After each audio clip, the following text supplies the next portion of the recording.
what I like to say is the first 6 days of my presidency, you know, I'm assuming a lot, but what I would do, these are the 6 days.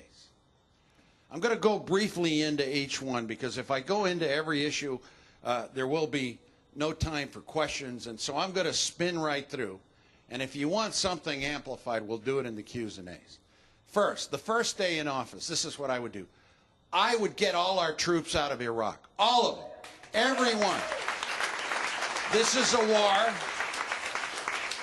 This is a war that is not working. There is no military solution. There's a political solution. And I differentiate with the other candidates. I know I'm catching some grief.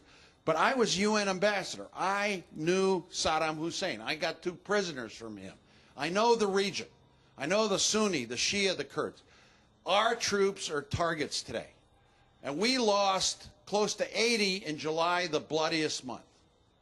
Our kids are dying. You got politicians in Washington. You got a president who is living in a bubble and wants to have a surge of more troops. You've got a Congress that I was very proud to work to elect that is standing by and not doing as much as they can to end this war. And if I sound a little frustrated, I am. Because I know the pain that this war is causing the American people. I know that we're spending $450 billion that we could be spending on education and health care in a war that sees no end. So I have very little of a compromise in my position. Out within 6 to 8 months. No residual forces. But I would have diplomacy. I would bring a major Dayton-type diplomatic effort to get the 3 groups in Iraq in a coalition government to divide oil revenues, maybe a partition, an all-Muslim, all-Arab peacekeeping force headed by the UN.